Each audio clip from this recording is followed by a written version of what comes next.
मोहसिन नकवी साहब के मुशीर दाखिला बनने पर इतना माइंड क्यों कर रही है पीटीआई? अब ये तो प्राइम मिनिस्टर का इस्तेहकाक है काबीना में किसी को भी शामिल कर ले। हाँ जी, मोहसिन नकवी साहब को इनाम मिला है जो उन्होंने पंजाब में जुल्म और जबर का जो बाजार गर्म किया हुआ था, जिस तरह हमारी माओ बहनों बेटियों के साथ जुल्म ज्यादती की, जिस तरह जबर हुआ, हथकड़ियां लगी, जेलें गई, और ये उनको मैं समझता हूँ जितना बड़ा मुल्ज़िम, जितना बड़ा मुजरम इस हुकूमत का क्राइटेरिया वो है, वो बड़े ओहदे पर होगा।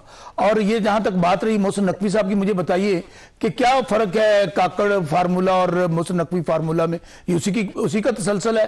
हारे हुए लोग हैं, मैंडेट चोरी किया हुआ है और बड़े संजीदा होकर गुफ्तगू करते हैं कि जो असम्बलियां बन गई हैं, हुकूमतें बन गई हैं, इसलिए हमें ना जो जाली वजीर आजम, जाली सदर और खास तौर पे थीफ चीफ मिनिस्टर पंजाब लगी हैं, जिनके अंदर आपको वही ज़ियाउल हक वाली रूह नजर आती है।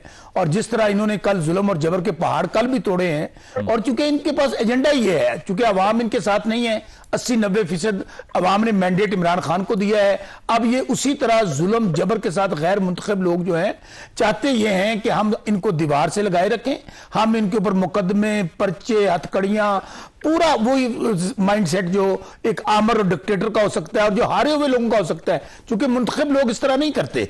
तो इसलिए ये मुजम्मल भाई जो मुझको मर्जी करें, हम ना पहले डरे हैं ना अब डरेंगे, क्योंकि ये अवाम के मैंडेट का मसला है, ये अवाम के वोटों पे इन्होंने डाका मारा है। तो ये किस तरह हो सकता है कि हम इस जाली निजाम को तस्लीम कर लें, और वो जाली निजाम जो पाकिस्तान में पहले भी 4 दफा 5 दफा तजर्बा कर चुके हैं, क्या जरूरत थी इलेक्शन करवाने की? लेकिन मरियम साहिबा ये कह रही है ना, मरियम साहिबा ये कह रही हैं आप सड़कें अगर बंद करेंगे, रास्ते रोकेंगे तो वो जीरो टॉलरेंस से नहीं करने देंगे आपको। वो कौन होती हैं? मरियम बीबी जो खुद हारी हुई हैं, जो चोरी के मैंडेट के साथ आधी से ज्यादा असेंबली उन्होंने अल्लाह नबी के नाम में झूठे हलफ उठाए हुए, मरकज में भी सूबे में भी, वो कौन होती हैं? पहली बात। दूसरी बात, कौन सा हमने कानून तोड़ा है? क्या पाकिस्तान के अंदर सहाफी, इंसानी हकूक, उनकी धज्जियां बखेर देनी है आपने? सहाफी बोले थे वो जो जेलों में, इमरान रियाज के साथ क्या हो रहा है, असद तूर के साथ क्या हो रहा है, और माओ बहने बेटियां तो सबकी सांझियां होती हैं, वो जेलों में पड़ी हैं। डॉक्टर यास्मीन राशिद दहशतगर्द है, सनम जावेद दहशतगर्द है, खदीजा शाह दहशतगर्द है। और फिर मैं कह रहा हूं, कल जो हमने पुरअमन, हमारा हक है ये जलसा जुलूस करना, ठीक है, एक गमला नहीं टूटा, इन्होंने आके ढावा बोल दिया। और देखिए एक बात सुन लें, दहशतगर्दी की एफआईआर पंजाब में दर्ज की, दहशतगर्दी की इधर इस्लामाबाद में दर्ज की। इसलिए इस जाली निजाम को, जाली असम्बलियों को, जाली वजीर आजम को, जाली सदर को और जाली चीफ मिनिस्टर को हम तस्लीम नहीं करेंगे। ठीक है रमेश साहब, आपकी तरफ आऊंगा। सबसे पहले तो मुबारकबाद आपको वजारत के लिए, मैं समझता हूँ खुशाइंद है आपकी पार्टी का ये फैसला। लेकिन जहां आपको इंसानी हकूक की वजारत मिली है, वहीं पर कहा यह जा रहा है कि इंसानी हकूक पीटीआई के खिलाफ वायलेट कर दिए गए। सलमान अकरम राजा की गिरफ्तारी, सरदार लतीफ खोसा की, तो इससे पार्टी की कॉज डैमेज नहीं हो रही कि आप उन्हीं के मौक़िफ़ को मजीद तकवीयत दे रहे हैं कि अगर वो एहतजाज करने के लिए constitutionally right to assembly practice करने निकलते हैं तो अरेस्ट कर लिए जाते हैं? आप बात करें कि जो कल हुआ है, खासकर परसों जो परसों हुआ है, जिस तरीके से, क्या मेरा सवाल ये बनता है, जब ये रोड पे निकले तो सर्टनली आप प्रोटेस्ट करते हैं, वो आपका जमहूरी हक है कि आप रोड पे निकलते हैं, प्रोटेस्ट करते हैं, लेकिन प्रोटेस्ट करने से पहले आप किसी ना किसी से इजाजत लेते हैं, आप बताते हैं कि मैंने ये प्रोटेस्ट करना है, और आप जिस जगह भी आपने प्रोटेस्ट करना है उसकी एक सर्टन क्राइटेरिया, कानून बना हुआ है। लेकिन ये बदकिस्मती से मेरे भाई हैं बसर साहब, बहुत अच्छा बोलते हैं, अपनी पार्टी को बड़ा अच्छा डिफेंड करते हैं, इनका हक है, इनको करना चाहिए क्योंकि इस पार्टी के मेंबर है, कारकुन है, उनके लिए उनके टिकट पर एमएनए का इलेक्शन लड़े। बट सवाल ये बनता है कि जब आप बाहर निकले, एहतजाज किया, तो हम उस 9 मई को नहीं भूलते, जहाँ पे आप बात करते हो ह्यूमन राइट्स वायलेशंस की। लेकिन जो पाकिस्तान की शहरी है, जो लाहौर की शहरी है, उनका भी कोई हक है, उनकी भी जिंदगी है। जिस तरीके से इन्होंने उनकी जिंदगियां अजीरन की 9 मई और 9 मई से पहले जो वाकयात हुए, जिस तरीके से गाड़ियों को जलाया गया, तंजीबात को आग लगाई गई, जिना हाउस को आग लगाई गई, शोहदा के पुतले जलाए गए, शोहदा के पुतलों को तोड़ दिया गया, और तो और रेडियो पाकिस्तान तक जो हमारी तंजीबात उनको जलाएगा। अब ये हमारा फर्ज है बीइंग पंजाब गवर्नमेंट कि हमने पाकिस्तान और खासकर पंजाब की आवाम को तहफ़्फ़ुज़ देना। तो रमेश साहब, इसके बाद क्या वो कभी सड़क पे आ ही नहीं सकते? क्योंकि अब आप ये कह रहे हैं कि एंटिसिपेशन में गिरफ्तारियां हो जाएंगी, कि दोबारा ये ना हो जाए। नहीं, नो, किसी ने उनको मना नहीं किया, वो आए, लेकिन एक तरीकाकार है, उस तरीकाकार के मुताबिक आए।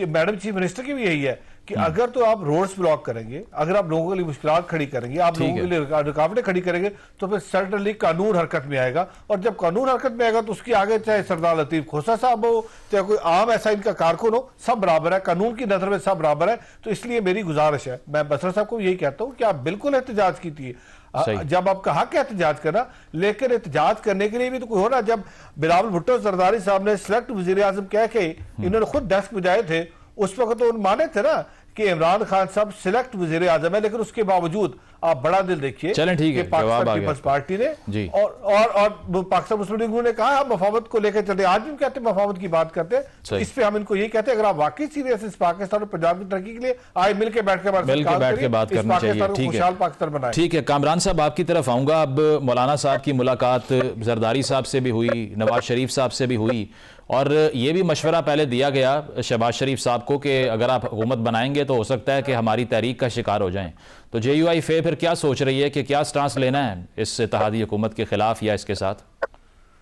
देखिए, तारीख तक बात ना पहुंचाएं, तारीख से पहले जो है ना मामला को सेटल कर लें, और सेटलमेंट बड़ा आसान सा है। ये कहते हैं कि हमारा मैंडेट बिल्कुल जेन्युइन है, हम कहते हैं जेन्युइन नहीं है, तो उसके लिए कुछ हल्के कोई सर्टन परसेंटेज खुलवा लेते हैं, बात खत्म हो जाएगी। उसको उनका ऑडिट करवा लेते हैं। कोई जजेस अगर फर्ज कर लीजिए सुप्रीम कोर्ट से लेने हैं, तो सुप्रीम कोर्ट जो है ना, सुप्रीम कोर्ट के कोई जज जो है उसको बैठ के उसका ऑडिट कर लेते हैं, साथ उस एक्सपर्ट बैठ जाएंगे जो इलेक्शन के मामला को समझते हैं। अगर हर हाई कोर्ट में जो है ना वो एक एक जज को बिठा के उससे ऑडिट करना, चंद हल्के खोलते हैं, उससे पता चल जाएगा इनका मैंडेट ठीक है या ठीक नहीं है। और अगर नहीं है ठीक तो फिर जाहिर है फिर इनको स्टेप डाउन होना चाहिए, और क्या तो फिर हमको जो सॉरी करना चाहिए कि जी हम गलत थे। तो इस तरह से तो बड़ा आसान है। अब आप उसको क्यों किसी तहरीक तक मामले को पहुंचाते हैं? आप तो मुफाहमत के बादशाह हैं, तो मुफाहमत करिए, इस बात पे आ जाएंगे, आप कहें कि जी हाँ क्यों, हम तो बिल्कुल ठीक है, आए बैठते हैं और इस मसले का हल, ये आसान सा हल है, दो और दो चार हो जाएगा। कामरान साहब, आपने एक निजी TV चैनल पर यह भी कहा कि रमज़ान के बाद खैबर पख्तूनख्वा में और वफाक हुकूमत के दरमियान एक जंग छिड़ने वाली है, क्या मतलब है इसका? देखिए, आपने खुद देखना शुरू कर दिया। वो जो पर्सनालिटीज होती है ना, उनके ऊपर बहुत सारी चीजें डिपेंड करती हैं। आपने देख लिया कि अली अमीन गंडापुर साहब जो है वो वज़ीर आज़म को उन्होंने जो ना उनसे मिलने नहीं आए एक दफा, उसके बाद जो ना कुछ इस तरह से मामला जो ना उन्होंने टैकल करना शुरू किए जिस तरह से टैकल नहीं होते। तो वो बस ये नजर आ रहा है कि ये एक लड़ाई जो है ना इनके दरमियान एक सूबे और मरकज के दरमियान शुरू हो जाएगी, और ये भी जो है ना कोई अच्छा शगुन नहीं होगा, खराबी होगी इसमें भी। सही। नाज़रीन, प्रोग्राम में एक ब्रेक शामिल करते हैं, ब्रेक के बाद वापस आएंगे। Stay with us. Welcome back नाज़रीन, गुफ्तगू के सिलसिले को आगे बढ़ाते हैं। फैसल साहब, आपकी तरफ आऊँगा। अब खुर्शीद शाह साहब ये कहते हैं कि ज़रूरत पड़ने पर हम वापस शामिल हो सकते हैं काबीना के अंदर, तो क्या इंतज़ार किस बात का किया जा रहा है कि क्या मुश्किल फ़ैसले गुजर जाएं, या बजट आ जाए, या इन्फ्लेशन का जो एक सारा हम देखते हैं कि एक मलबा है, वो लोग ये कह रहे हैं कि पीपल्स पार्टी चाहती है वो सेटल हो जाए, इसके बाद हम फेस भी बन जाएंगे इस गवर्नमेंट का, ऐसा ही है? मुझे नहीं पता खुर्शीद शाह साहब ने किस पैराए में और कौन से चैनल को ये इंटरव्यू दिया या बात की है। पाकिस्तान पीपल्स पार्टी की सेंट्रल एग्जीक्यूटिव कमेटी ने ये फैसला किया था, और पाकिस्तान पीपल्स पार्टी की सेंट्रल एग्जीक्यूटिव कमेटी ये फैसला दोबारा जो है इसके ऊपर गौर करेगी अगर पीपल्स पार्टी हुकूमत में जाने की कोई ऐसी चीज हो। लेकिन मैं नहीं समझता पीपल्स पार्टी हुकूमत का हिस्सा बनने जा रही है, काबीना का हिस्सा बनने जा रही है। फिलहाल हमारा कोई इरादा नहीं है काबीना का हिस्सा बनने का। और 18वीं तरमीम के हवाले से कुछ लोग कह रहे हैं कि इस किस्म की गुफ्तगू चल रही है कुछ पॉलिटिकल फोर्सेस के साथ। पीपल्स पार्टी को इल्म है इसका, और अगर ऐसा होता है कि उसके अंदर कुछ तरमीम के लिए